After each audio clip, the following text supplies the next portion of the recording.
আসসালামু আলাইকুম প্রিয় দর্শক, অন্য মঞ্চ অনুষ্ঠানে আপনাদের স্বাগত জানাই।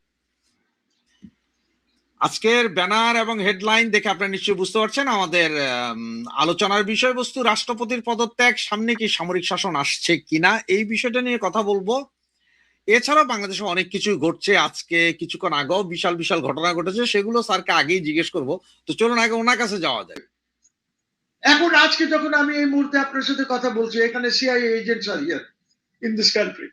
Mister Hamilton, who was the CIA operations এর চার্জে ছিল, সে 25 তারিখে চেক ইন করেছে ওয়েস্টিনে, বুকিং দিয়েছে United States. This gentleman was also married to a Bangladeshi মেয়ে, বোধহয় খ্রিস্টান মেয়ে, লোরেন, বাংলাদেশি। ওর সাথে অবশ্য এখন ডাইভোর্স হয়ে গেছে। সো এই লোকটা is a very decorated officer of the CIA. He is here. কি দরকার তার? কেন এসেছে?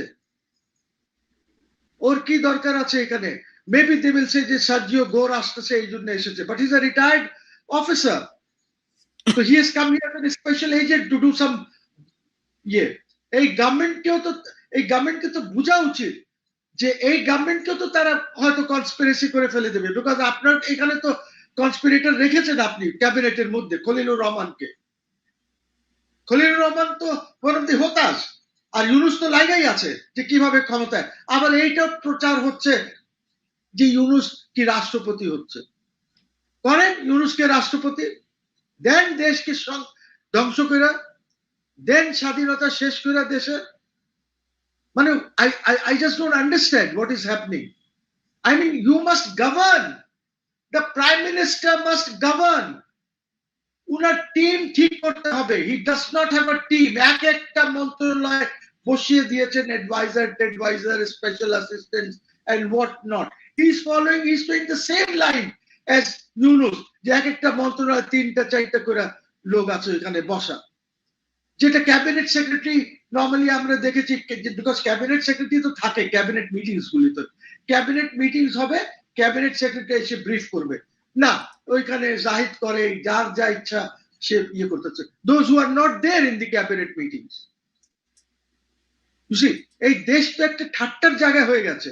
ইটস বিকামিং এ লাফিং স্টক এই দেশটা। আর এরা কি কিছু জানে? এরা কিছু বোঝে যে কি হচ্ছে? বা উনার এই 55,000 স্কোয়ার মাইলস এর বাইরেও তো ঘটনাগুলি ঘটতেছে। Meetings are going on, between various stake holders যারা এখানে ইয়ে আছে। আপনাকে নেগোশিয়েট করতে হবে ইউরোপিয়ান ইউনিয়নের সাথে, আপনি পারছেন না। আপনাকে নেগোশিয়েট করতে হবে গঙ্গার জল, পানি, মানে আপনি পারতেছেন না। আপনি ওইটা নিয়ে আপনার কোনো ইয়ে নাই। I mean, you can't. আপনাকে তো, ইউ আর দ্য পাইলট। আপনি যদি না পারেন, প্রাইম মিনিস্টার যদি না পাইলটিং করতে পারেন ঠিক করে, তাহলে কি হবে? আপনার ইমেজ বাড়তেছে, বাড়ো, দেশ গোল্লায় যাক, ডাজ নট ম্যাটার। আপনাকে লোকজন বাবা করছে, আমিও করছি, যে এরকম সিধা মাথা প্রাইম মিনিস্টার আমার, সে কত জিন্স পরে, কেটস পরে ঘুরছে, মিটিংস করছে, হোয়াট আ গ্রেট ম্যান। সে সাদা মাটা খায়, ডাল ভাত, হয়তো একটা সবজি এই খাচ্ছে, 100 টাকায় নামিয়ে এনেছে লাঞ্চ। এটা তো দেশকে এগিয়ে নেবে না। আপনার পার্সোনাল ইমেজ বাড়বে, but the country will go down. এইটাকে ঠিক করেন। আপনি স্টক মার্কেট ঠিক করেন, আপনি এক্সপোর্ট, আপনি জানেন more than 20-30% industries have closed down. Industries বন্ধ হয়ে গেছে। ঢাকা শহরে আপনার মুভমেন্ট করতে পারছেন না। কেন পারছেন না? বিকজ অটোস, মোটরাইজড রিক্সাস ভরে গেছে। আপনি কোনো পদক্ষেপ নিচ্ছেন না যে এইগুলিকে বন্ধ করবেন। ইটস আ মেট্রোপলিটন সিটি, 2-3 কোটি লোকের শহর, 2টা ইয়ে আছে, মিউনিসিপাল কর্পোরেশনস আছে, সিটি কর্পোরেশনস আছে এই দেশে, এইখানে 2টা। কিভাবে এইগুলি চলবে? আপনি তো মিনিমাম যেগুলি করা ওইটা করছেন না। আপনি ইনভেস্টমেন্ট চাচ্ছেন, ডু ইউ নো যে এয়ারপোর্টে আপনি তো বলেছেন যে আপনি ভিসা বিহীন আসবেন, এয়ারপোর্টে ভিসা নিয়ে নেবেন। 2 ঘন্টা বসে থাকতে হয় ভিসার জন্য। কেন? আপনার কাছে এত এডুকেটেড এত লোকজন আছে, বিডার চেয়ারম্যান সাংঘাতিক ব্যাপার, স্ট্যান্ডার্ড চার্টার থেকে এইচএসবিসি থেকে নিয়ে এসেছেন। ভাই মেক ইট অনলাইন। আপনার এখানে ইনভেস্টর যদি আসে, সে অনলাইনে ভিসা করে চলে আসবে ফ্রি, এইখানে এসে 2 মিনিটে স্ট্যাম্প করে বেরিয়ে যাবে। 2 ঘন্টা বসে থাকতে হয়। ওরা যখন এসে আমাদেরকে বলে, লজ্জা লাগে। ওরা বলে আমরা ইনভেস্টমেন্ট করব না তোমার দেশে, তোমার দেশে তো ল এন্ড অর্ডার নাই। আমি বললাম কেন নাই? বলে এই যে রাস্তায় যখন আমরা বের হই, 1-2 কিলোমিটার যেতে আমাদের লাগে 1 ঘন্টা 45 minute.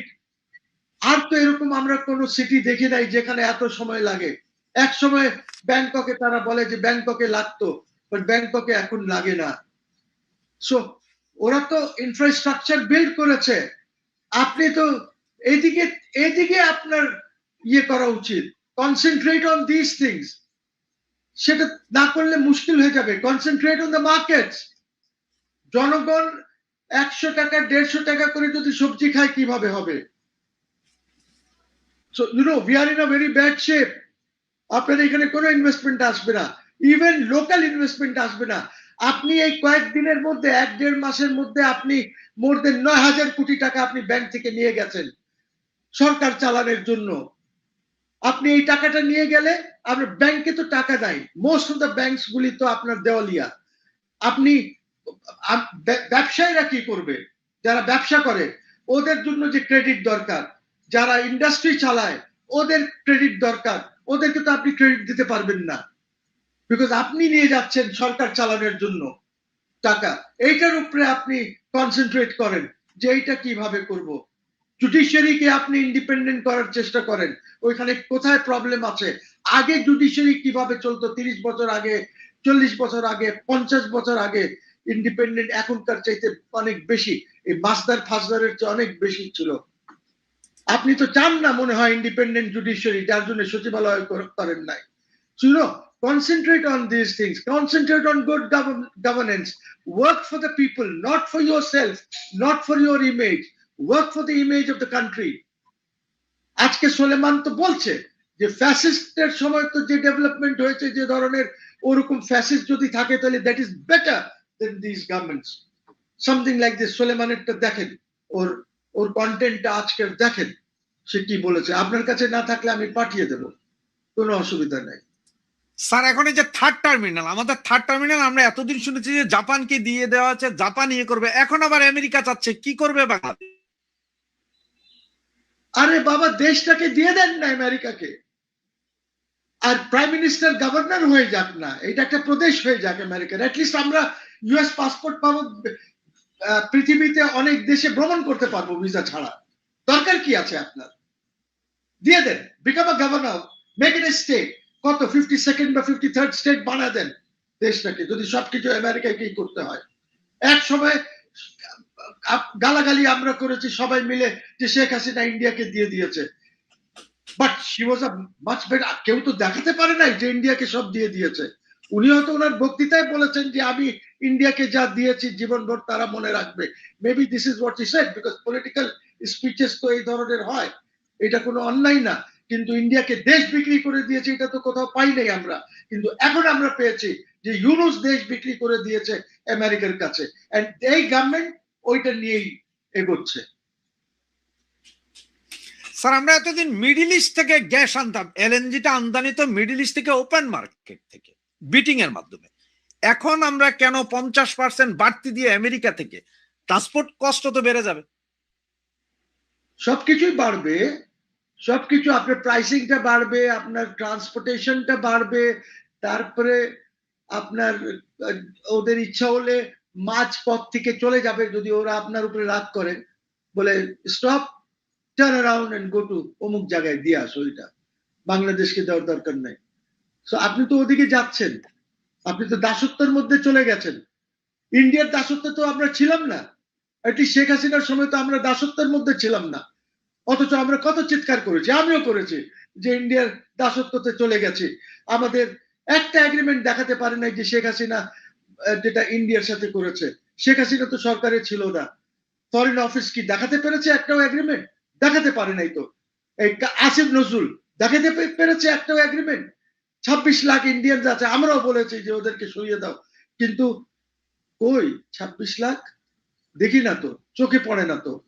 So question is, politically আমরা অনেক কথা বলেছি, এখন আমরা বুঝতে পারছি যখন শেখ হাসিনা এখন দেশে নাই, সরকার আরেকজন চালাচ্ছে, ইউনূস চালিয়েছে, এখন আমার প্রধানমন্ত্রী হলেন তারেক রহমান সাহেব, উনি চালাচ্ছেন, এখন আমরা কদর কি ছিল বা উনি কি করেছেন দেশের জন্য, এইটা এখন আমরা বুঝতে পারছি যে শেখ হাসিনা দেশের জন্য কি করেছে। হ্যাঁ ঠিক আছে, কারাপশন হয়েছে, লুটপাট হয়েছে, সব দেশেই হয়। কি সাউথ কোরিয়াতে লুটপাট হয়নি ইসের পার্কের সময়, কিন্তু দেশ কোথায় চলে গেছে? আপনার মাহাতিরের সময় কি হয় নাই? বলে নাই যে মাহাতিরের সময় সবাই বলেছে যে মাহাতির অমুককে ইন্ডাস্ট্রিয়ালিস্ট করে দিয়েছে, অমুককে এত বড় লোক বানিয়ে দিয়েছে, কিন্তু মালয়েশিয়া তো চলে গেছে ফার্স্ট ওয়ার্ল্ডের মতন। আপনি যদি কুয়ালালামপুরে ল্যান্ড করেন, আপনি বের হবেন দেখবেন যে it's like a first world. আপনি এই যে ইসে ব্যাংককে তাসকিন মাসকিন এই যে যারা ছিল প্রাইম মিনিস্টার, কারাপশনের কেসেস আছে ওদের উপরে, সবকিছু আছে, কিন্তু দেশকে কোথায় নিয়ে গেছে? যেখানে যেখানে আপনি ঘন্টার পর ঘন্টা বসে থাকতেন। I have seen that in the early 1990s। আমরা ট্যাক্সি করতাম না, হেঁটে চলে যেতাম শপিং করে, বিকজ ট্যাক্সি যেতে যদি 3 ঘন্টা লাগে ওইখানে, আমি হেঁটে আধা ঘন্টার মধ্যে চলে যাব সেখানে, 25 মিনিটে চলে যাব। But look at the development that they have made, look at the development. কত গভর্নমেন্ট চেঞ্জ হয়েছে থাইল্যান্ডে, কত গভর্নমেন্ট চেঞ্জ হয়েছে বলেন। ইভেন মালয়েশিয়াতে দেখেন এখন কত গভর্নমেন্ট চেঞ্জ হয়েছে, কিন্তু মাহাতির তো 20-22 কত বছর যেন ছিল, কোথায় গেছে মালয়েশিয়া? শেখ হাসিনাও তো চেষ্টা করতেছিল, আমরা বুঝি নাই, আমরা বুঝি নাই, because our brains were corrupted by some people that Sheikh Hasina ধ্বংস করে দিয়েছে। আজকে ইভেন জামাত পন্থী সোলেমানও এটা স্বীকার করতে রাজি হয়েছে, আমিও স্বীকার করতে রাজি হয়েছি যে আমরা বুঝতে পারি নাই যে শেখ হাসিনা দেশের জন্য কি করেছে। বিকজ এখন যখন কম্প্যারিজন করতে বসলাম, ইউনূসকে দেখলাম 18 মাস বা কয় মাস, এখন 6 মাস যাবত ওনাকে দেখছি, এখন বুঝতে পারছি যে কোথায় কি হচ্ছে। এখন আমরা বুঝতে পারছি যে দেশকে বিক্রি করা দিয়েছে ইউনূস সরকার থেকে নিয়ে, কন্টিনিউয়েশন চলছে। এই জন্যই তো সাহস করে অ্যাম্বাসেডর যে সবাই সাথে গিয়ে সব কানে নাক গলাম। আরে মুক্তিযুদ্ধের লিস্টের সাথে ওর সহায়তা আমার কেন লাগবে বা কি লাগবে? You tell me. আমাদের এখানে তো এখনো মুক্তিযোদ্ধারা আছেন, I got a ministry for মুক্তিযোদ্ধা, উনি কাজ করছেন তো, উনি তো যে গ্যাজেটে যেগুলি ভুয়া আছে ওইগুলিকে বের করছেন উনি। বাস চলে আসলেন মুক্তিযোদ্ধার লিস্ট বানানোর জন্য ইউনাইটেড স্টেটস অফ আমেরিকা। আরে আগে ইরানের সাম্বাল দাও, আগে ইরানের সাম্বাল দাও, আগে তোমার ঘাটিগুলি যে আছে বাহরাইন, কুয়েত, সৌদি আরবিয়া, কাতার, জর্ডান, এইগুলির আগে বাঁচাও, তারপরে আইসো বাংলাদেশে কিছু করতে। ফাইজলামি পাইছে একদম। থ্যাংকস টু শেখ হাসিনা যে দেশ কিছুটা এগিয়েছিল, এখন সবাই টেনে হেঁচড়ে পিছে নিয়ে আসতেছে। ইন্ডাস্ট্রিজ আর ক্লোজিং, কোন হিসাব আছে? আনএমপ্লয়মেন্ট বাড়ছে, আপনারা বলেছেন কত কোটি যেন এমপ্লয়মেন্ট দেবেন, এমপ্লয়মেন্ট কি আকাশ থেকে পড়বে? না আপনার ওই যে ইয়ে কি করে, ওই যে আরে ওই যে ইয়ে আমার সদ্য প্রেসিডেন্ট জিয়াউর রহমান সাহেবের যে ইয়ে যে ক্যানাল ওই যে বানাচ্ছে ওইগুলি কর্মসূচি, জি জি জি, ওইগুলি দিয়ে আপনি এমপ্লয়মেন্ট করে দেবেন। কি যে তামাশা চলছে। আপনি একটা কথা ভালো তুলেছিলেন যে মানে রান্নার গ্যাস নেই, আজকে রাতের 3টায়, মানে একদম ভোর রাত 3টা বাজে বাংলাদেশ সময়, হঠাৎ করে আমি দেখলাম যে আমার ফেসবুকের কিছু মহিলা আছে যারা আমার কন্টেন্ট শুনে, ওদের মধ্যে 2জন মহিলাকে দেখলাম যে রাত 3টার সময় অনলাইনে। আমি ফোন দিলাম তাদের, 2জনকে গ্রুপ কলে নিলাম, তাই নিয়ে বললাম যে আপা আপনারা রাতের 3টায় ঘটনা কি? তোনারা বলতেছে ভাই গাজীপুর বাড়ি। ওনারা বলতে ভাই রাতের 3টায় উঠে রান্না করতেছি, সকালে তো আবার সেই 5:30টায় বাইরে যাবে গার্মেন্টসের চাকরির জন্য। আমরা রাতের 11টায় আইসা খাইয়া একটু ঘুমাই, 2-3 ঘন্টা পর উঠে রান্না করতে হয়। সারাদিন গ্যাস থাকে না, চুলাই জ্বলে। হ্যাঁ, সেটাই তো বলছি যে সারাদিন গ্যাস থাকে না, কি বিপদে আছে জনগণ চিন্তা করেন। আর এই বিপদ তো ছিল না আমাদের শেখ হাসিনার সময়। I am grateful to Sheikh Hasina, যিনি দেশকে এত এগিয়ে নিয়ে গেছিলেন, এবং আমরা যেভাবে আমেরিকান কনস্পিরেসি করে ওনাকে যেভাবে সরালাম, ইউএস এর টাকা খেয়ে দালালি করে, এই খলিলুর রহমান টমান এরা যেভাবে দালালি করেছে ওনাকে সরানোর জন্য, যে কনস্পিরেসি করেছে, জামাত ইসলামী যে কনস্পিরেসি করেছে, এরা ছিল না ওই কনস্পিরেসির মধ্যে। বিএনপি ওরকম ইয়ে ছিল না, বাট এরা করেছে সব কনস্পিরেসি। আজকে আপনি দেখেন দেশ কোথায় আছে, কোনো কিছু হচ্ছে না দেশে। আপনি 1-1.5 কিলোমিটার যেতে আপনার 2.5-3 ঘন্টা লাগছে। আজকে আপনার train service is not good, আপনার বাস সার্ভিসেস আর নট গুড। আপনি মহা বিপদে আর জ্বালায় আছে বাংলাদেশিরা। আপনি দেখেন ইলেকট্রিসিটির এই দাম নিয়ে প্রোটেস্ট হচ্ছে বাংলাদেশে, অনেক জায়গায় প্রোটেস্ট হচ্ছে। আপনার হাতেও নাই যে আপনি এগুলি কমাবেন, আপনার বুদ্ধিও নাই যে কিভাবে কমাবেন, বিকজ আপনি আইএমএফ এর ইসে আপনাকে ঢুকিয়ে দিয়েছে ইউনুস। যেভাবে শেখ হাসিনার যে আইএমএফ প্রোগ্রামে গিয়েছিল, শি হ্যাড গট মানি, টাকা পেয়েছে, $1 বিলিয়ন বাকি ছিল, ওইটা আর দেয় নাই তারা। এখন আমরা বলেছি যে আমরা ওই প্রোগ্রামে নাই, আমরা নতুন প্রোগ্রাম করব। করেন নতুন প্রোগ্রাম। আপনি ইলেকট্রিসিটি আর আপনি ট্যাক্সেস যেভাবে বাড়াবেন, যেভাবে আপনি সন্ত্রাসী ব্যবস্থায় সরকার ট্যাক্স আদায় করবে, এই দেশের মানুষ কিন্তু সহ্য করবে না। At least the businessmen will not do business. Industrialists will not run their industry. Because চাঁদা দিতে হয় প্রত্যেকটা কাজের জন্য। Corruption is at the highest. এই যে বললাম আমি, এই যে আপনি কোন দুঃখে ভাইরে, কোন দুঃখে আপনি আপনার অর্গানাইজিং সেক্রেটারি, অমুক সেক্রেটারি, অমুক তমুক, ওদেরকে আপনি এসব কর্পোরেশনে দিয়েছেন, কোন দুঃখে? আপনার আম্মা তো এই কাজগুলি করেন নাই, আপনার বাবা এগুলি করেন নাই। They had a lovely team, খুব ভালো টিম ছিল ওদের। ওদের ক্যাবিনেটটা দেখেন, আপনার ক্যাবিনেট দেখেন, কাদেরকে নিয়ে আপনি কাজ করছেন। আপনার কি লোক নাই? আমি তো বলেছি যে যদি আপনার অসুবিধা হয় সংবিধান এমেন্ড করেন, 10% আপনি টেকনোক্র্যাটসের জায়গায় আপনি 30% করেন, but get experts who can run this country. These people, your cabinet cannot run this country. Your cabinet does not have that depth. Your cabinet does not have the capacity to run this country. Governance দরকার, আবার জনগণের immediate needs গুলি meet করতে হবে। আপনি কি করছেন? আপনার ওই বাচ্চাদের ফুটবল খেলা দেখে রাষ্ট্রের বা নেশনের তো কোনো লাভ হবে না। You can go and enjoy, that's okay, that's okay. আপনি বলবেন যে না আমি ফুটবলকে এগিয়ে নিয়ে যাব, আপনার দরকার নেই তো। আপনার তো ফুটবল ফেডারেশন আছে, ওরা কাজ করছে তো, এমন তো না যে ওরা কাজ করছে না। You have got a good president. আপনার ফুটবল ফেডারেশনে যে প্রেসিডেন্ট আছে, he is a good president. He knows যে কিভাবে এইটাকে এগিয়ে নিয়ে যেতে হবে ফুটবলকে, সে করছে তো কাজ। ছাড়াও আমার কাছে যে রিপোর্ট আছে, 781 জন আপনার এসপি, ডিসি, ওসি, সর্বনিম্ন এসআই এবং যুগ্ম সচিব, নিচু পর্যায়ের আরো কিছু, সব বের করে দিবে আগামী 15 দিনের ভেতরে।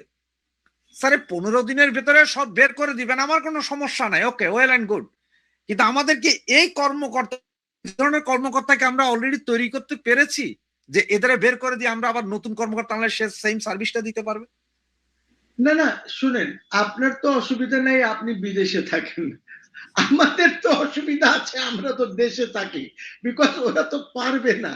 এটা এত সহজ কাজ না তো, আপনার সিভিল সার্ভেন্টস তৈরি করা এটা এত সহজ না, বিকজ আমাদের আমাদের ট্রেনিং প্রোগ্রামস গুলিও আর নট প্রপার। যে আপনি যে লেভেলের আপনার দরকার সিভিল সার্ভেন্ট, আমাদের কিন্তু ওই লেভেল না, আমাদের level is poor. Why? Because of our education. হ্যাঁ, এটার মধ্যে যদি 2-3% ভালো হয়, শিওর ডেফিনেটলি হবে, বাট তারা নিজেদের চেষ্টায় ভালো হয়েছে বা হচ্ছে। বাট আদারওয়াইজ আপনার যে ট্রেনিং প্রোগ্রাম, আপনি যেভাবে ট্রেনিং দিচ্ছেন, ওই ট্রেনিং এ তো কোনো কাজ হবে না। আমরা জানি না, কিছুদিন আগে এই গভর্নমেন্ট আসার পর we had sent some joint secretaries and additional secretaries for training to Pakistan, ঠিক আছে? ওরা কি ট্রেনিং নিয়ে আসছে, আসার পর আমরা এটা কোনো কিছুই পাই নাই যে ওদেরকে কি কি ট্রেনিং দেওয়া হয়েছে। অ্যাটলিস্ট একজন টিম, যারা যে টিম গেছিল ওইখান থেকে 1-2 জনকে তো অ্যাটলিস্ট পাবলিকলি এসে বলার দরকার ছিল, বিকজ আমরা তো পাবলিক, আমরা তো জানি না আপনি ওই ট্রেনিং কি পেয়েছেন, ওই ট্রেনিং এ আপনার কতটুকু লাভ হয়েছে। তো ট্রেনিং তো হয়, সবসময় পাঠানো হয়, পাকিস্তানে যায়, ইন্ডিয়ায় যায়। এটা শেখ হাসিনার সময় এমন না যে পাকিস্তানে আপনার আর্মির লোকজন যায় নাই ট্রেনিং এ, বা স্টাফ কলেজগুলিতে যায় নাই, বা ইন্ডিয়ান এসে যায়নি, যে অলওয়েজ বিন দেয়ার। কিন্তু প্রশ্ন হচ্ছে যে বর্তমানে যে সিচুয়েশন আছে, এই সিচুয়েশনে আমরা কোথায় যাচ্ছি, কোথায় যাচ্ছি আমরা? আপনি দেখেন, যখন আমার chief of the army staff যখন দেশে ছিলেন না, তখন আপনি supreme commander of the arm forces কে মোটামুটি একটা সিস্টেম করে আপনি বের করেছেন, বা উনি রিজাইন করে চলে গেছে, ঠিক আছে? সবসময় তো মানুষ রিজাইন করে বিকজ আপনি এমন সিচুয়েশন ক্রিয়েট করে দেন যে ওকে রিজাইন করা ছাড়া কোনো উপায় থাকে না। সো এইটা আপনি 5 দিন আরো ওয়েট করতেন, সুপ্রিম কমান্ডার কে বিদায় দিয়ে দেবেন, যখন আমার chief of the army staff ইসে আছে, কি বলে, টার্কিতে আছে। তো এখন আমি হয়তো এক প্রক্রিয়া হতে পারে যে আমি বাদ দিয়ে দিই, আর্মি চিফকেও বাদ দিয়ে দিই। সো প্লিজ রিমেম্বার যে আপনার কিনা পাকিস্তানের প্রাইম মিনিস্টার নওয়াজ শরীফ, সে যখন Musharraf was not in the country, chief of staff, সে একটা ট্যুরে ছিল, শ্রীলঙ্কা গেছিল ট্যুরে। শ্রীলঙ্কার থেকে আসার সময় while he was about to land, তখন আর্মি চিফকে ও মুশাররফকে বাদ দিয়ে নোটিফিকেশন করে নওয়াজ শরীফ তার অফিসে ডেকে এনে মিনিস্ট্রি অফ ডিফেন্সের লোকজনকে যাদের দরকার ওইখানেই বসে সব করে একজনকে দিল। কি হলো সেটাতে? সেটাতে হলো এই যে Parvez Musharraf had to overthrow the government, ঠিক আছে? তো এরকম জিনিসগুলি হয়। আপনি দেখেন থাইল্যান্ডে ওভারথ্রো হচ্ছে গভর্নমেন্ট। সো প্রাইম মিনিস্টারকে তো একটু ইয়ে শুড বি ভেরি কেয়ারফুল যে আপনি আপনারা গভর্নমেন্ট ওভারথ্রো করেছেন, আপনার গভর্নমেন্টও ওভারথ্রো করেছে। লাইক জিয়াউর রহমান সাহেব সায়েম সাহেবকে সরালেন, সায়েম সাহেব ওনার বইতে লিখেছেন যে সে এসে আমার বেডরুমে তার বুটটা আমার ইসের উপরে, বেডের উপরে রেখে আমাকে বললো রিজাইন করতে। আমি ইয়ে বললাম, তখন আমাকে সারাউন্ড করে ফেললো আর বললো রিজাইন করো। জুতাটা বেডের উপরে, আপনার প্রেসিডেন্টের বেডের উপরে, who is also the chief justice ছিলেন। সো আপনি, তারপরে আপনাকে ওভারথ্রো করে দিল হোসেন মোহাম্মদ এরশাদ সাহেব। So you must remember these things. You must remember these things. আপনার মারামারির জন্য 111 আসলো, আপনার জন্যই আসলো, এই বিএনপির জন্য আসলো। কেন বিএনপির জন্য আসলো? বিকজ কেএম হাসান সাহেবের আপনি ওই রিটায়ারমেন্ট এজটা বাড়িয়ে দিলেন, যেন কেএম হাসান সাহেব became the last retiring chief justice. সবখানি তো ম্যানিপুলেট করেছেন। আজকে যে army officers are suffering today because তারা র্যাবে ছিল, এই র্যাব সৃষ্টি আপনি করেছেন, আপনার বিএনপি করেছে। এই র্যাব সৃষ্টি করে আপনি এখানে আর্মি অফিসারদেরকে ঢুকিয়েছেন। ভালোর জন্য না খারাপের জন্য তা আমার দরকার নাই, কিন্তু ওরা এইখানে ঢুকে দেখেন ওরা কি করেছে, কোন ক্রস ফায়ার্স করেছে, লোকজন মেরেছে, এখন দে আর ফেসিং ট্রায়াল।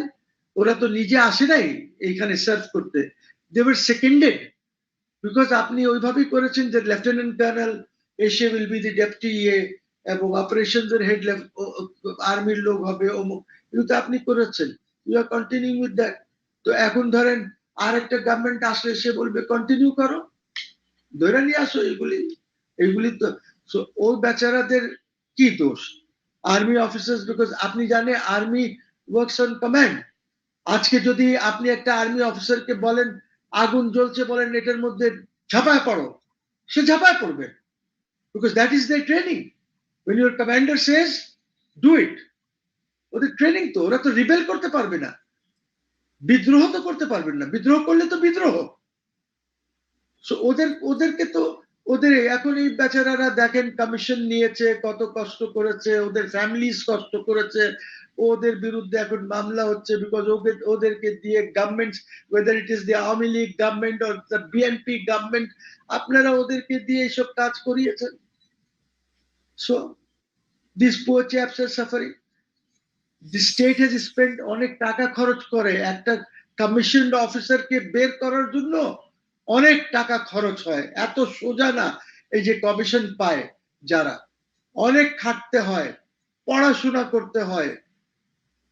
পলিটিশিয়ানদেরকে তো পড়াশোনা করতে হয় না, মুখ থেকে যা ইচ্ছা তাই বলে দেয়, কোনো পড়াশোনা দরকার নাই।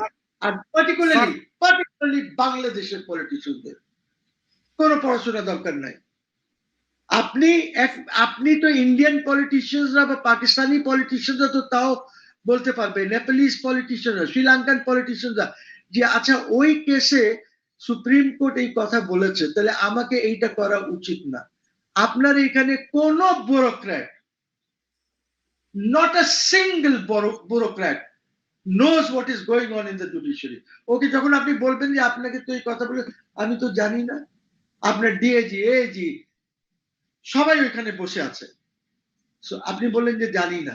ধ্বংস করে দিয়েছে, ধ্বংস করে দিয়েছে এরশাদ সাহেব যাওয়ার পর থেকে। I am sorry, 1991 was not so bad, 1996 was not so bad, তারপর 2001 এ আসার পর আপনারা যা দেখালেন কারাপশন, যেভাবে আপনারা করলেন, এখন আবার এসে ওইটার থেকে তো শিক্ষা নিল অন্যরা, যে এইভাবে টাকা বানান যায়। তারপরে এখন এসে আবার আপনি যদি এইসব উলট পুলট এইগুলি জিনিসগুলি এরকম শিক্ষা দেন, তাহলে কালকে আমি সরকারে আসলে আমিও বলবো যে শালা এটা তো করা যায়, করি। আমি কি বলবো, I can tell you, you stay in a foreign country, we stay here, আমরা প্রত্যেক মুহূর্তে একটা টেনশনে থাকি because of a political leadership. Sir, অনেক দর্শক অনুরোধ জানাচ্ছেন যে স্যার একটু দেশকে বাঁচান। এই যে আমি একটা কমেন্টস তুলে দিয়েছি, এর শত শত কমেন্টস আছে, স্যার দেশকে বাঁচান, আপনারা কথা বলুন, আপনারা বললে হয়তো দেশে কিছু হবে। স্যার, আমার সর্বশেষ যে প্রশ্নটা, বর্তমান পরিস্থিতি আপনি দেখছেন আমেরিকার বিশাল এক অনভয় এখন বাংলাদেশে আছে, যেখানে সাবেক বর্তমান ভবিষ্যতের অনেক ডিপ্লোম্যাট অলরেডি বাংলাদেশে, এবং সিআইএ এর এজেন্ট সাবেক বর্তমান সব বাংলাদেশে। করিডোর দিবে কি দিবে না সেটা সরকার জানে, ওদিকে চায়না বলছে করিডোর হয়ে যাচ্ছে, সেনাবাহিনীতে বিশৃঙ্খলা, রাষ্ট্রপতি তো চলেই গেল। আপনার কি মনে হচ্ছে এখন স্যার, সামনে কি কোনো বিপর্যয় আছে, নাকি আমরা আবার সামরিক শাসনের নিচে চলে যাব, কোনটা মনে হয়? দেখেন, যদি এই সরকারের গভর্নেন্সের অভাব থাকে, যদি এই সরকারের চাঁদাবাজি বন্ধ না হয়, বহিষ্কার ইজ নট দি আনসার। আপনি বহিষ্কার করবেন আবার নিয়ে নেবেন, that is not the answer. এই জিনিসগুলি যদি বন্ধ না হয়, এই ললেসনেস, যার ইচ্ছা, এই দেখেন আজকে রাজশাহীতে ঢাকায় সেনেট মিটিং এ ডাকসুর লোকজন ঢুকে গেছে। হ্যাঁ, রাজশাহীতে আপনি দেখেছেন ওই যে ছেলেটা আছে রাকসুর যে জেনারেল সেক্রেটারি, সে কি করে, হ্যাঁ জি জি, মারতেছে ছাত্রদেরকে, whatever his name is, আমি ওর নামের সাথে আমার বিরাট লোক হয়ে গেছে তো, এত বড় বড় লোকদের নাম আমি মনে রাখতে চাই না। হ্যাঁ, তার কারণ হচ্ছে যে এদের নাম মনে রেখে আমি কি করব? ওরা খুব বড়, খুব বিরাট বিরাট, পড়াশোনা করবে না, কিচ্ছু করবে না, এইগুলি করবে, বলবে আমরা রাজশাহী ইউনিভার্সিটিতে আমাদের হলের মধ্যে এত বন্দুক আছে যে আমরা 1 সপ্তাহ 10 দিন 15 দিন আমরা ফাইট দিয়ে যেতে পারি। এইটাই পারবে, এর বাইরে কিছু এইখানে কিছু নাই, ইউ সি। সো ওদের নিয়ে আমি আলাপ করব না। আমি আমার প্রধানমন্ত্রীকে যেটা বলবো যে আপনি দেশের মধ্যে ঐক্যমত সৃষ্টি করেন। এখন পর্যন্ত আমি যা দেখেছি আপনি এদিকে যাচ্ছেন না, ঐক্যমত সৃষ্টি করার চেষ্টা করছেন না আপনি, because Sheikh Hasina has said she will come. এবং আপনাকে বলে রাখি প্রধানমন্ত্রী সাহেব যে Sheikh Hasina is also having meeting, ওকে অনেক বিদেশি রাষ্ট্র are going to support her when she comes to Bangladesh. আপনারা হয়তো জানেন না, খলিল আপনাকে ঠিক করে ইনফরমেশন দিচ্ছে না, but she is in touch and she is talking. যে রিপোর্টস আমরা অন্য জায়গার থেকে খুঁজে খুঁজে বের করে, ইউ সি। সো এটা খেয়াল করতে হবে, বিভিন্ন সোশ্যাল মিডিয়া বিভিন্ন ইসে তো খবর থাকে, আসে। সো এই জিনিসটা আপনাদেরকে দেখতে হবে। এই জন্য আমি বলি যে প্লিজ আপনি যান ইউএন জেনারেল অ্যাসেম্বলি, অফকোর্স আপনি প্রধানমন্ত্রী হিসাবে জেনারেল অ্যাসেম্বলিতে ভাষণ দেন, কোনো প্রবলেম নাই, উই উইল অ্যাপ্রিসিয়েট ইউর ভাষণ, কিন্তু যে ভাষণটা দেবেন ওটার উপরে আমল করেন। ভাষণ দেওয়া আর আমল করা are two different things altogether. তারপরে দেখেন আপনার ব্রিক্সের একটা ওই সেপ্টেম্বরে ব্রিক্সের একটা ইয়ে আছে বোধহয় জেনারেল অ্যাসেম্বলিতে আপনার যাওয়ার আগে। ব্রিক্সের যে ডেটস আমার কাছে আছে, এই মুহূর্তে আমার সাথে নাই। ব্রিক্সে যান, গিয়ে সেখানে আপনি আলাপ করেন উইথ দি ইন্ডিয়ান্স, গঙ্গার পানির জন্য আলাপ করেন, তিস্তার পানির জন্য আলাপ করেন, আপনি বর্ডার ইস্যুস নিয়ে আলাপ করেন সেখানে, বিকজ সাইডে bilateral মিটিং করেন উইথ দ্য প্রাইম মিনিস্টার, সেখানে আপনি আলাপ করেন যে Sheikh Hasina said she is going to come, ওইটা একটা এগ্রিমেন্টে আসার চেষ্টা করেন যে উনি আসলে কিভাবে আসবেন, কোন পথ দিয়ে আসবেন, ওনার সিকিউরিটি কে দেবে, ওনার আপনার উনি এসে এইখানে থাকবেন কোথায়, নানান জিনিস আছে যেগুলি আলাপ করতে হবে। যদি আপনি আলাপ না করেন আর যদি আপনার পলিটিক্স এমন হয় যে আমি মুখে বললাম একটা, ভিতর দিয়ে করলাম আর একটা, আপনি যদি বলেন কথা কিন্তু এইটাই জেনে শুনে বলেন যে এটা তো পাবলিক কনজাম্পশনের জন্য বলেছি, আসলে তো আমি এটা করব না, আসলে তো আমি এইভাবে করব জিনিসটা, তাহলে I am sorry to say ওইটাকেই বলে মুনাফিকাত, হিপোক্রেসি। সো ডোন্ট বি, ওইটা করেন না, ওইটা করেন না। আপনাকে হয়তো অনেক, আপনার অনেক অ্যাডভাইজার্স আছে তারা হয়তো বলতে পারে যে আপনি পাবলিক কনজাম্পশনে এটা বলেন, কিন্তু আসলে করেন এইটা। Don't do that, you see. জনগণকে কনফিডেন্সে নেন, take the people into confidence, try to bring the people together, যেন কোনো ডিভিশন না হয় amongst the people। এখন যেটা পজিশন আছে, এখন 3টা ভাগে ডিভাইডেড আছে, একটা জামাতের আছে, একটা বিএনপি, ভেরি বিগ দল, আপনারা খুবই বড় দল, সিমিলারলি আওয়ামী লীগ খুব বড় দল, অনেক বড় দল। সো এই দুই বড় দল যদি একত্র না হয় দেশকে কিভাবে এগিয়ে নেবেন? খালি কি এটা বললে হবে? ওই নাসির উদ্দিন পাটওয়ারি টাটওয়ারির মতন কথা বললে হবে?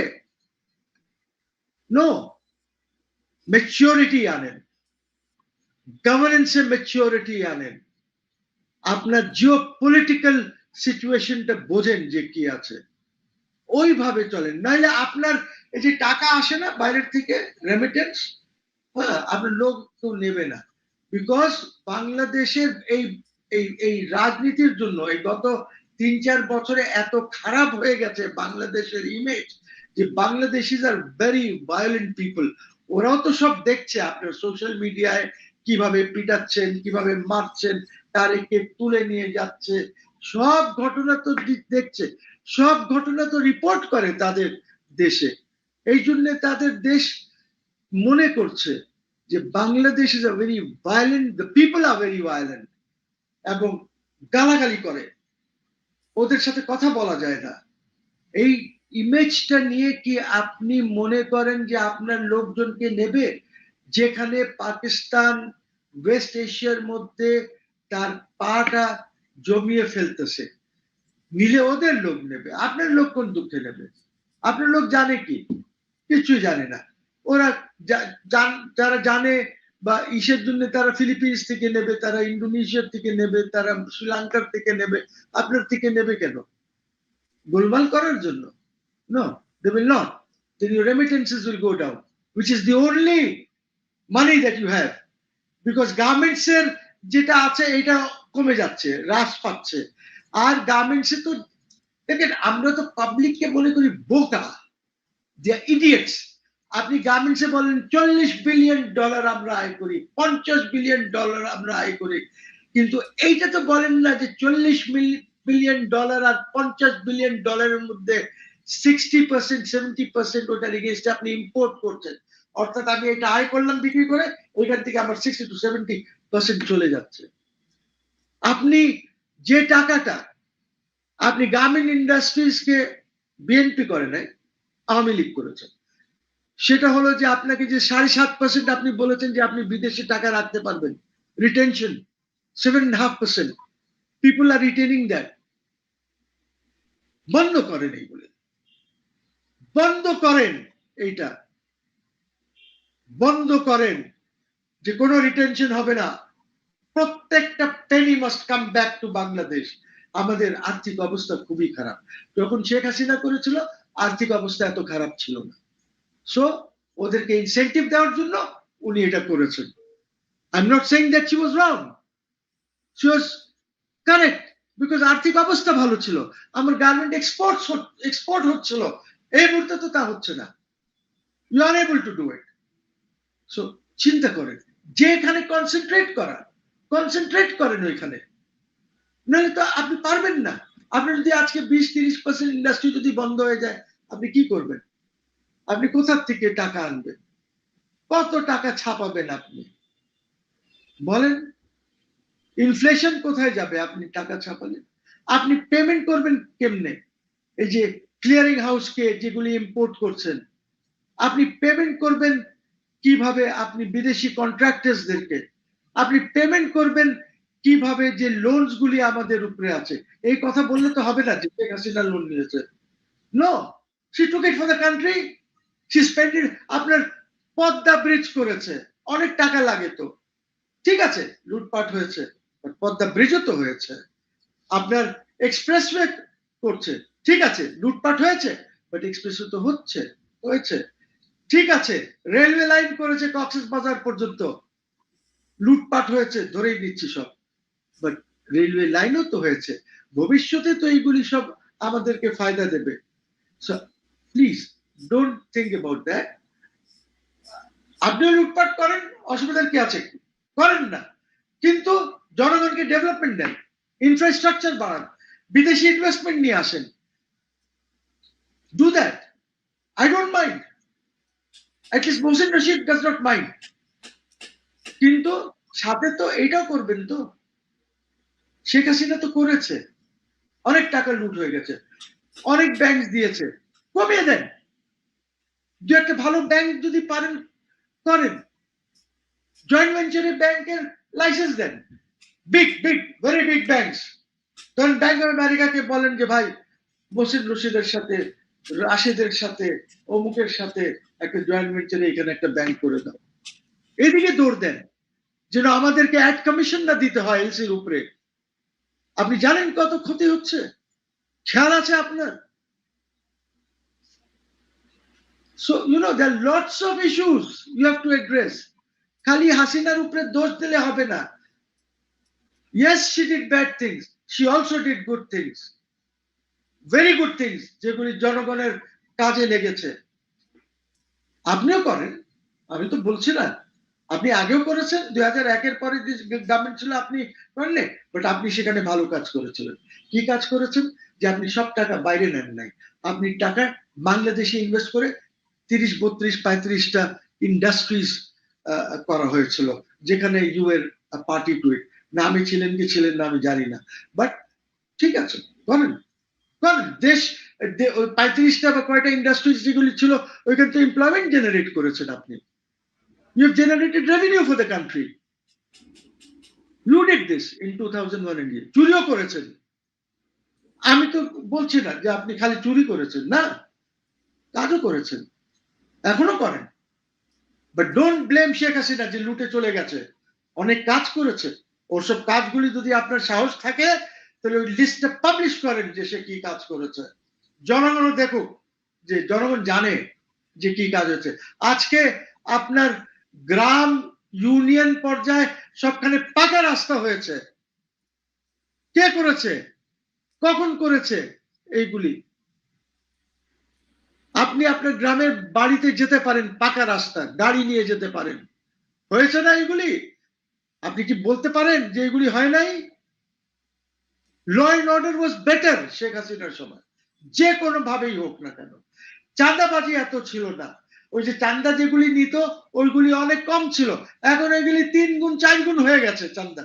আপনি যান না একটু বঙ্গবন্ধু অ্যাভিনিউতে বা জিনা অ্যাভিনিউ বা whatever name you want to give it, ওইখানে যান, গিয়ে দেখেন, ওদেরকে বলেন যে ভাই এখন কত দাও, আগে কত দিতা, যান সার্ভে করেন, ফাইন্ড ইট আউট যে কেন এত এই 2 নম্বরই কাজ এত কেন হয়ে গেছে, বা চাঁদা হচ্ছেই বা কেন।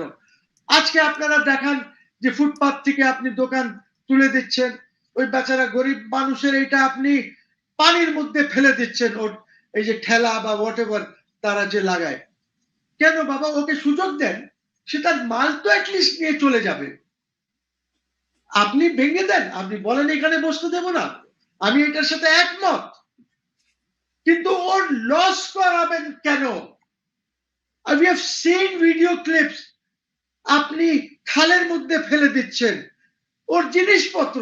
আরে বাবা, ওই তো বড় লোক না, সে তো যে টাকা দিয়ে ইনভেস্ট করে জিনিস এনেছে, বেচে সন্ধ্যার সময় বাজার করে সে চলে যায় তার তার ফ্যামিলির জন্য করে, আপনি ওর জিনিসই ফেলে দিলেন। এত কঠোর কেন হবে পুলিশ আপনার? এত কঠোর কেন হবে যারা এই কাজগুলি করছে? আমি চাই না যে ওরা ফুটপাতে থাকুক, আমি চাই রাস্তা ক্লিন হোক, কিন্তু এত কঠোর তো হতে পারে না। আমার ভাই পুলিশে এত কঠোর হতে পারে না, ওকে দিয়ে করানো হচ্ছে। তো শেখ হাসিনা যদি কিছু করিয়ে থাকে, হোয়াট ইজ দ্য রং? কি ভুল করেছে রাষ্ট্র? আপনি, আমি যারা ক্ষমতায় আছেন ওনার জ্ঞাতার্থে বলছি, এই পৃথিবীতে রাষ্ট্র, এভরি রাষ্ট্র ইজ এ টেররিস্ট, এভরি রাষ্ট্র ইজ এ টেররিস্ট। বাট এইটা হচ্ছে লয়ের মধ্যে, আইনের মধ্যে থেকে তারা টেররিস্ট হয়। এটা ওই টেররিস্ট না যেটা আপনি বুঝবেন বা অন্যরা বোঝেন। বুঝি? সো আপনি যখন সরকার চালাবেন অনেক জায়গায় আপনাকে করতে হবে, বাট এরকম কঠোরতা তো না গরিব লোকের জন্য। নো, আপনি ঢাকার থেকে এইগুলি যদি আপনি পাঠিয়ে দেন গ্রামে, হাইওয়েতে চালাবে না, বন্ধ করে দেন, দেখেন ঢাকা শহর কত ভালো চলে। দেখেন এই এখন কথা হচ্ছে যে এই লোকরা কি করবে। হ্যাঁ, এই লোকদেরকে কার্ড দেন, আপনি তো কার্ডের একটা স্কিম করেছেন, এই 5-6 লক্ষ লোক যারা এইগুলি চালায় কার্ড দেন ওদেরকে, কার্ডে টাকা দেন ওদেরকে। বাট অ্যাটলিস্ট ঢাকা, অ্যাটলিস্ট এই শহরগুলি তো চলতে হবে। These cities, your cities are becoming dead cities. আপনি তো লন্ডনে থেকেছেন প্রাইম মিনিস্টার সাহেব 17 বছর, ওইখানে কিভাবে ট্রাফিক চলে, কিভাবে বাচ্চারা স্কুলে যায়, আপনি তো বাচ্চাদের কথা মেনশন করেছেন, আমি শুনেছি যে আপনি চান সব বাচ্চাদেরকে যেন আপনি জুতা দিতে পারেন, কাপড় দিতে পারেন, আপনি বলেছেন, আমিও চাই, ওরাও চায়। শেখ হাসিনা কি কিছু করে নাই এডুকেশনের জন্য, বাচ্চাদের জন্য? করে নাই, করেছে। আপনার আম্মাও করেছেন, আপনার আম্মাও করেছেন। So follow that root.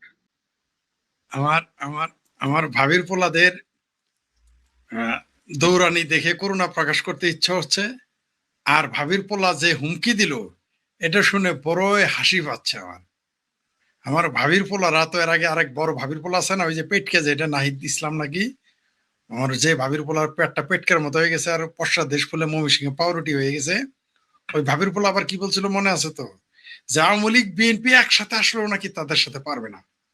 তো আমার ভাবির পোলারা ওই হবিগঞ্জে নাকি 2-4 জন বিএনপি লোকের দাবরানি খাই পালাইছে শুনলাম। আবার কেউ কেউ বলতেছে এটা তাদের প্রীতি ম্যাচ চলতেছে, ফ্রেন্ডলি ম্যাচ, কেউ কেউ এটাও বলতেছে, কিছু দুষ্ট লোকেরা এটাও বলে, জানি না কি হয়েছে। তো আমার ভাবির পোলারা এইভাবে দৌড়ানি এত কম কম খাইতেছে, এটাই আমি বিস্মিত। এখনো যে ঠিক মতো দৌড়ানি খায় না, কি দৌড়ানি খায় ভাবির পোলারা, আবার কথাও বলে। আমি তো ভেবেছিলাম ভাবির পোলাদের মানে আইসিইউতে পাঠাই দিবে। আমার ভাবির পোলারা বিএনপির এমপিকে গালি দিতে দিতে আইসিইউতে পাঠাই দিছে মির্জা আব্বাসকে। বিএনপি তো এই হিসেবে কিছুই করতে পারে না। বিএনপি বুঝলাম না, বিএনপি এরা এরা কি পাড়া থেকে বিসি ছাড়া খাসি হয়ে গেল কিনা জানি না। যাই হোক, এরা নিজেদের নেতারে কুলাঙ্গার বলে কিছু বলতে পারে না, এদের দলকে কুলাঙ্গার বলে তাও এরা কিছু বলে না। মানে আওয়ামী লীগ ছাড়া আবার কারোর সামনে গেলে আবার বীরগিরি দেখাইতে পারে না। তো ঘটনার চক্রে আমার ভাবির পোলাদের একটু দৌড়ানি দিয়েছে শুনলাম। ভাবির পোলাদের দেখে আমার খুব মায়া লাগতেছে, দেখা যাক সামনে আরো কি হয়। তো ওই যে আমার ভাবির পোলারা যদি জিতে তাহলে একরকম বলবো, আর হারলে আরেক রকম বলবো, দেখা যাক সামনে কি ঘটে। তো আমার ভাবির পোলারা কিছু হয় না এগুলো, মায়ের হাকে বলে মায়ের খাওয়ার পর অন্য দাঁড়ায় থাকবে, পালায় থাকবে 1 মাস, ওইটা নইলো মায়ের। এগুলি কি মায়ের, বিএনপি এগুলি কি করতেছে। তবে হাসি আসলো যে এরা হলো মহাবীর দুর্বল সিংহ, খায় পান্তা ভাঙে জিগার ডাল, 2 হাত দিয়ে টাইনা ছিঁড়ে মাকড়া সারজাল। আমার ভাবির পোলারা হইলো এরকম বীর।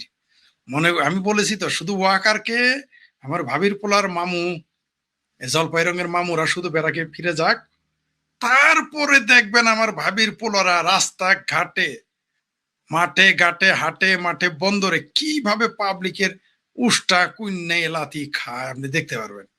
তখন আর বিএনপি লাগবে না, ছাত্রদল লাগবে না, রিক্সাওয়ালারা এদের জুতা মারবে, অটোওয়ালারা এদের জুতা মারবে, সাধারণ পাবলিক এদের দেখলে থুতু দেবে, আপনি দেখতে পারবেন। শুধু ওয়াকার বেড়াগে ফিরে গেলেই আমার ভাবির 6টা পোলা আছে না, অনুরোধ আসরের এমপি হয়েছে, এরা তো ঘর থেকে পারাইতে পারবে না। জামাতের অনুরোধের আসরের যে আছে এমপি, এরাও দৌড়ের উপরে থাকবে। শুধুমাত্র ভাবির পোলাদের যে মামা আছে জলপাই রঙের, তাদের শুধু বেড়াকে ফিরে যাইতে দেন, তারপরে দেখবেন দেশের খেলা শুরু হয়ে যায়। আমতারেক বলছে না, গালফোল আমতারেক ফুটবলের মতো শটাবে, এদের ফুটবলের মতো পাবলিক সরাবে, দেখতে আওয়ামী লীগ লাগবে না। এই আমার ভাবির পোলাদের সরাইতে বাংলাদেশ আওয়ামী লীগ, ছাত্রলীগ, যুবলীগ, মুক্তিযুদ্ধের পক্ষের কারোই লাগে, এই রিক্সাওয়ালারাই যথেষ্ট, অটোওয়ালারাই যথেষ্ট, ফুটপাতের দোকানদারই যথেষ্ট, রাস্তায় যেতে পারবেন না, আপনি দেখতে পারবেন, কিছুদিনের মধ্যে দেখতে পারবেন। রিফাত চৌধুরী মনি, আপনি বলছেন যে আসলে দেশ কারা চালাচ্ছে। আমরা তো জানি বিএনপি চালাচ্ছে, বিএনপি ক্ষমতায়, তাহলে বিহাইন্ড দ্য স্ক্রিন পিছনে অদৃশ্য কোনো শক্তি কি সবকিছু নিয়ন্ত্রণ করছে? তাহলে না হলে সালাউদ্দিন আমরাদের মতো মানুষ তারা দিনের পর দিন এরকম সন্ত্রাসী কর্মকাণ্ড করে, অনৈতিক কর্মকাণ্ড করে তারা একেবারে বীর দর্পে সবকিছু ঘটিয়ে বেড়াচ্ছে, তাহলে সেখানে প্রশাসন কোথায়, সরকার কোথায়? আমার যে প্রশ্নটি ছিল, কেন সরকার পারছে না, কেন আপনারা পারছেন না এগুলো নিয়ন্ত্রণ করতে? প্রশাসন, সরকার সবই আছে। আমাদের একটা চক্ষু লজ্জা, চোখের পর্দা একটা বলতে যে শব্দটা, এটা কাজ করে। মনে হয় যে 2 বছর আগে একটা ছেলেরা মেয়েরা এরা একটা দেশের সম্মুখভাবে গেছিল একটা যুদ্ধের ময়দানে। আচ্ছা, এদেরকে যতটা পারি স্যাক্রিফাইস করি। স্যাক্রিফাইসের মানে এই না যে আপনি যা খুশি তাই করবেন। স্বাধীনতা মানে এই না যে আপনি যা খুশি তাই ব্যবহার করবেন। তো এই স্বাধীনতাকে এখন আমি মনে করি, স্বাধীনতা, রাষ্ট্রের স্বাধীনতা কি আপনাকে একটা পর্যায় পর্যন্ত স্বাধীনতা দিবে, সেই পর্যায়টা সীমাটা লঙ্ঘন করলে কিন্তু আপনি রাষ্ট্রের আইনের অনুশাসনের আওতার মধ্যে আসবেন। এটাই কিন্তু রাষ্ট্রের ফয়সালা। তো সেই ফয়সালায় 2 দিন আগে 2 দিন পরে, আমি করলে আমি আসবো, আপনি করলে আপনি আসবেন, তারা করলে তারা আসবে। আর আপনি মনে করেন না যে ছাড় দিবে কিন্তু ছেড়ে দিবে না, মানে কোনো না কোনো ভাবে বিএনপি সরকার শুধু দেখছে। আপনি 2 বছর যাবত আমরা গালির মধ্যে আছি, আমরা যে কোনো আন্দোলনের যে নেপথ্যে কারা ছিল, আমরা যে ছিলাম, আমরা যে ছাত্র দিয়ে যুব দিয়ে সাপ্লাই করে তাদের মধ্যে ঢুকিয়ে দিয়ে যে এই আন্দোলনটা করেছে, তারা মনে করেছে সবই তারা। পিছনে একা তাকায় দেখুক, আপনি দেখেছেন তো একটা দল গঠন করার পরে এনসিপি যে কয়েকটা মিটিং করেছিল আপনার শেরাটনের সামনে, যমুনার সামনে বা কিছু এই জায়গাগুলায়, আপনার কয়টা লোক হয়েছিল? তো তারা যতক্ষণ বলবে তাদের লোক কয়টা?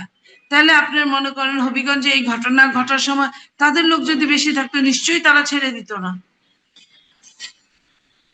তো এই ধরনের কাজ গুলা তারা করছে, তাদের আমার মনে হয় যে এখন রশি টানা উচিত, মুখের লেভেলে আপনার বেড়া দেওয়া উচিত, এর চেয়ে বাড়া উচিত না আমি মনে করি। তারা এই বিষয়টিকে মব বলছে এবং এটি তো সোশ্যাল মিডিয়ায় ঘুরে গেছে। যারা মব করেছে এতদিন তারা এখন মবের শিকার। আবার এটাও সত্য কথা, মব যে শুধুমাত্র এনসিপির নেতা কর্মীরাই করেছে তাও না, এখানে জামাত শিবিরের লোকজন ইনভলভ ছিল অন্তত গত 1.5-2 বছর ধরে যা চলছে। এবং সাম্প্রতিক সময়ে এসে এটিও হয়তো আপনার কাছে অপ্রিয় লাগতে পারে, আহ অবশ্যই ছাত্রদল যুব দলের নেতা কর্মীরাও মব করছে, আমরা বিভিন্ন জায়গায় দেখছি, অনেক প্রমাণও রয়েছে, যথেষ্ট প্রমাণ রয়েছে। আহ আজকে অনেকে বলছেন যে অবশ্যই আমরা এই ঘটনা নিন্দা জানাই, এনসিপি উপরে যে হামলা হলো, কিন্তু অনেকে বলছেন, যেমন আপনিও বললেন যে প্রকৃতির প্রতিশোধ বলে তো একটা কথা আছে। তা আজকে তারা যেমন করছে তাদের উপরে সেটা চলছে। যশোরে জামাতের এমপি এবং তার কন্যাকে ঘিরে রাখা হলো, এলাকাবাসী ঘিরে ধরলো, এটাও আমি মনে করি যে একটা প্রতিদান। কিন্তু ছাত্রদল যুবদল যা করছে তারাও কি এই ধরনের মবের শিকার হবে না ভবিষ্যতে? প্রকৃতির প্রতিশোধটাকে তাদের উপরেও করবে না? আমি তো বলি নাই যে কোন একটা সংগঠন শুধু আপনার নেচারের শিকার হবে। এইখানে নেচারের রিভেন্সের শিকার প্রত্যেকেই হবে। আপনি কি করেছেন আপনি জানেন, আর আপনার গড জানে, আমি হয়তো জানি না, বাট আপনি কিন্তু একদিন এইটার শিকার হতে পারেন। তাই বলে একটা সভ্য রাষ্ট্র থেকে আমরা কি সাধারণ মানুষ যারা আছি তারা মানে প্রকৃতির উপরেই নির্ভর করে থাকবো? দেশে আইনের শাসন কি প্রতিষ্ঠা হবে না? কেন আমি এই প্রশ্ন করছি? নির্ভর চৌধুরী মনি, আপনি একজন আইনজীবী না হলেও আপনার আইনের ডিগ্রি রয়েছে, এটা হয়তো অনেকেই জানেন না। আপনার পিএইচডি ডিগ্রিও রয়েছে, আপনি সেটা ব্যবহার করেন না, সেটা হয়তো আপনার রুচিশীলতার জায়গা থেকে। আমার যে প্রশ্ন সেটি হচ্ছে যে ডক্টর নাজমুল হাসান কলিমুল্লাহ, তার বিরুদ্ধে দুদকের মামলা রয়েছে। তিনি দুর্নীতি করেছেন কি করেননি এটি আদালত কর্তৃক প্রমাণিত হবে। ধরে নিলাম তিনি দুর্নীতিবাজ বা তিনি দুর্নীতি করেছেন, কিন্তু পুলিশ চার্জশিট দিবে, বিচারিক প্রক্রিয়ায় জামিন হবে কি হবে না সেটি মানুষ তাকিয়ে থাকে। কিন্তু ডক্টর নাজমুল হাসান কলিমুল্লাহর গত পরশুদিন জামিন হলো, সব ধরনের প্রসিডিউর মেনটেন করা হলো, আপিল বিভাগ থেকে জামিনের অনুমতি মিলল, জেল গেটে বেল বন্ড পৌঁছালো, তাকেও ছাড়া হলো না। নতুন করে 30 ঘন্টা পর মামলা, আর একটি ডাকাতি মামলা দেয়া হলো। আমার যে প্রশ্নটি সেটি হচ্ছে যে আমি ডক্টর নাজমুল হাসান কলিমুল্লাহর একটি এক্সাম্পল হিসেবে মানে বিষয়টি তুলে ধরলাম। এরকম অসংখ্য মামলা রয়েছে এখনো, ডক্টর ইউনূস সরকারের সময় যা চলছিল এখনো তাই চলছে। আপনারা বলছেন দেশে আইনের শাসন প্রতিষ্ঠা করবেন, এটা কি আইনের শাসন? আমি যত জানি যে বেল বন্ড জেল গেটে পৌঁছানোর পর 1 সেকেন্ডের জন্য কারো শক্তি নেই আটকে রাখার। আওয়ামী লীগ আমলে আমরা জানি যে জেল গেট থেকে বেরোনোর পর পরই সাদা পোশাকে পুলিশ ধরেছে, অসংখ্য নেতা কর্মীদের আপনাদের ধরেছে, সবই সত্য কথা। কিন্তু সেটি তো অনেকের ভাষ্যমতে ফ্যাসিবাদী সরকার ছিল। বিএনপিও সেই ফ্যাসিবাদিতা পথে হাঁটছে, যেমন ফ্যাসিবাদকে লঙ্ঘন করেছিল, মানে টপকে গিয়েছিল ইউনূস সরকার, এখন তার ধারাবাহিকতা চলছে। এটা দুঃখজনক, আমি বলবো যে এইটা আইনের ব্যত্যয় ঘটানো হয়, এবং এটাই প্রথম না, এরকম হয়।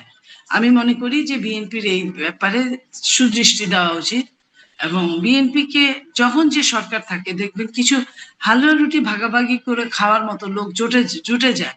আপনি বিএনপির ত্যাগী নেতাদের এখন দেখবেন না, যারা বিএনপি করে নাই, এমন যে অন্য দল করেছে, আওয়ামী লীগও করেছে, তারা বিভিন্নভাবে ভালো আছে, বিভিন্নভাবে। তো সেইখানে তারা যতদিন থাকবে সরকারকে বিপথে নেওয়ার চেষ্টা করবে। সরকারের অবশ্যই এই ব্যাপারে তটস্থ থাকতে হবে। আমি মনে করি যে কোনো আইনের লঙ্ঘন করা বিএনপি করতে চান না, কারণ আমাদের নেতা জনাব তারেক রহমান সাহেব বলেছেন যে আমার মাকে যদি এখন জিজ্ঞেস করতাম যে আমি কি করব প্রতিশোধের ব্যাপারে, উনি বলতেন যে না, তোমার এই এই জায়গায় যাওয়া ঠিক হবে না, তুমি দেশের জন্য কাজ করো। তো এই যে যিনি বলেন যে আমি প্রতিশোধ চাই না, তবে আমি বিচার চাই, তো এই বিচারটা আমরা চাই। না, তাহলে তারেক রহমানের প্রতি নিঃসন্দেহে সাধারণ মানুষের অনেক ধরনের আস্থা ছিল, অনেক বেশি আস্থা ছিল। একটা বিপর্যয়ের পর 5ই আগস্ট একটি বিপর্যয়ের পরে ডক্টর ইউনূসের যে জঙ্গি শাসন মানুষ দেখেছে, সেই শাসন দেখার মধ্য দিয়ে মানুষের বড় এক্সপেকটেশন ছিল বিএনপির প্রতি, আজকে যিনি প্রধানমন্ত্রী তারেক রহমানের প্রতি। তিনি নিজেও বলেছেন তার মায়ের উদাহরণ দিয়ে, তার ভাইয়ের উদাহরণ দিয়ে, যেটি আপনি বললেন, সামারি হচ্ছে তিনি প্রতিহিংসা রাজনীতি বিশ্বাস করেন না। কিন্তু যা কিছু ঘটছে, মানুষ তো মনে করছে যে ডক্টর ইউনূসের সেই শাসনের ধারাবাহিকতা সম্ভবত এখনো চলছে, নইলে অসংখ্য মানুষ জামিন পাওয়ার পরেও একটার পর একটা পেন্ডিং মামলা যাচ্ছে। এবং ডক্টর নাজমুল হাসান কলিমুল্লাহ 30 ঘন্টা পর তাকে নতুন মামলায় দিয়ে দেওয়া হলো, উত্তরা থানায় হত্যা মামলা। এবং এগুলো তো আলটিমেটলি বিএনপির কাঁধেই যাচ্ছে, তাই না? তো যারা হ্যাঁ, সরকারে থাকে তারা কি কখনো বুঝবে না যে এগুলো আসলে কোন দিক দিয়ে কি হচ্ছে? আমার মনে হয় যে বিএনপি, আপনারা তো সাংবাদিক, এটা বিএনপির নীতি নির্ধারক মহলের কাছে এই আর্জিটা যদি আপনারা জানান, এটা নিশ্চয়ই তারা জানবেন, বুঝবেন এবং করার চেষ্টা করবেন। সেটা কিছু আপনি 100টা কাজে তো 2-3টা 5-7টা 10-12টা আপনার হতে পারে, হতে পারে। আমি দুঃখ প্রকাশ করছি নাজমুল হাসান কলিমুল্লাহ সাহেবের জন্য, বাট এবং আশাও করছি যে আগামীতে এটা হবে না, ব্যর্থ। হয়তো তার কিছুদিন থাকতে হবে, এরপরে জামিনটা নিশ্চয়ই উনি বের হবেন। আপনি যখন সরকার দলীয় এমপি, নিশ্চয়ই আমরা আশাবাদী হতে পারি। আমি আমি আমি এত দূরে যাই কেন, আমি আপনার কথাই বলি। আপনি ইন্ট্রিম সরকার থাকলে আপনি বের হতে পারতেন না, না, অথচ আপনাকে কেন ধরা হলো? আমি কিন্তু ওই সরকারের সময় বেরিয়েছি, যখন দেশ বিদেশে প্রতিবাদ গড়ে উঠলো আমাদের কজনের বিষয়। হ্যাঁ, হ্যাঁ, ওই সময় বেরিয়েছে, কিন্তু তাদের টার্গেট ছিল আরো অন্যান্য মামলায় আটক দেখানোর, হয়তো প্রতিবাদের কারণে সেটি পারেনি। আচ্ছা, যাই হোক, আপনার সাথে যারা ছিল তারাও তো বের হয়েছে, পরে বের হয়েছে। হুম, হুম। তো সেটা তো সরকারের একটা উদারতা অবশ্যই, ছিল। অবশ্যই, অবশ্যই। আমি বললাম যে অনেকে বের হচ্ছেন, এটাও বাস্তবতা। কিন্তু তার তুলনায় এখনো অসংখ্য মানুষ ভিড়ে মাটি বিক্রি করে জামিন নিচ্ছেন, আবার নতুন মামলা আটকে পড়ে যাচ্ছেন। তাহলে ওই টাকাগুলো তো তাদের জলে যাচ্ছে, এবং যে কষ্ট হচ্ছিল সেগুলো সব পণ্ডশ্রম হয়ে যাচ্ছে। মানুষ তো হতাশাগ্রস্ত হয়ে পড়ছে, আত্মহত্যা প্রবণতা বাড়ছে। এটিই বাস্তবতা। সেটাই, আপনি ভালো সেটা থাকবেন, নিশ্চয়ই ডক্টর চৌধুরী মনি। আমরা জি, জানাবো, সুযোগ থাকলে অবশ্যই জানাবো। জি। অসংখ্য ধন্যবাদ। আমার মনে হয় দেশের দায়িত্বশীল একজন রাজনীতিবিদ হিসেবে, আমি ব্যক্তিগতভাবে মনে করি দেশে দায়িত্বশীল রাজনীতিবিদের সংখ্যা খুবই কম। নিঃসন্দেহে আপনি তাদের একজন। আপনি সেই জায়গা থেকে আপনি দলের মধ্যে হয়তো সম্ভব হলে সংসদেও কথা বলবেন, এটুকু আমরা প্রত্যাশা করি। আপনি ভালো থাকবেন। দর্শক, আপনারা যারা শুনছিলেন আপনারা ভালো থাকবেন। আল্লাহ হাফেজ। ধন্যবাদ।